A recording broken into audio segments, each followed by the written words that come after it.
apa sejarah Indonesia yang diajarin di sekolah tapi sebenarnya salah menurut guru-guru. Nah, coba sebutin apa yang Kemerdekaan Indonesia tahun 1945, 17 Agustus. deklarasi kemerdekaan itu salah. Deklarasi munculnya sebuah negara itu benar. Kan deklarasi merdeka itu artinya ada sebuah entitas negara yang namanya Indonesia, terus dijajah sama Belanda, terus merdeka diri gitu kan. Ya sebelumnya kan belum ada Indonesia. Nama Indonesia sebagai sebuah entitas politik yang dijajah oleh Belanda.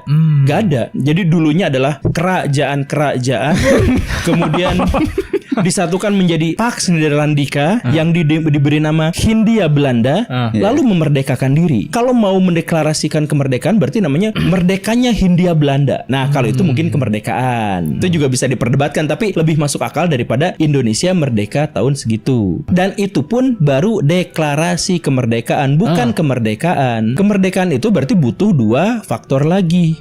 Yaitu apa? Faktor-faktor internal harus dipenuhi, faktor-faktor eksternal harus dipenuhi. Yang internal misalkan bahwa harus ada perangkat pemerintahannya harus ada, pada waktu itu belum ada. Jadi belum merdeka, baru klaim sepihak. Dan kemudian klaim sepihak itu harus dilibatkan pihak-pihak yang lain sehingga disebut sebagai bukan lagi klaim sepihak. Karena nggak diakui internasional kan di 1945 itu kan.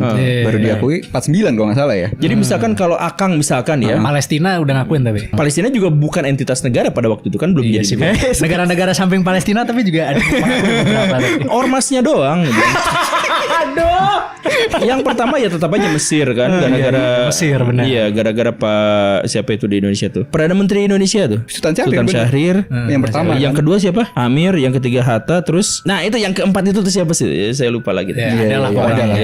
Nah, itu kan lobby politik sama orang Ikhwanul Muslimin di sana dan akhirnya deal. Ya udah, Mesir akhirnya menjadi negara pertama yang mengakui kedaulatan Indonesia. Tapi kan klaim itu tuh memang harus dipertanggungjawabkan. Maksudnya gini, saya punya ijazah, tapi ijazah itu tidak diakui oleh siapapun. Ya saya mau pamer kayak gimana pun tetap ijazahnya itu tidak berlaku.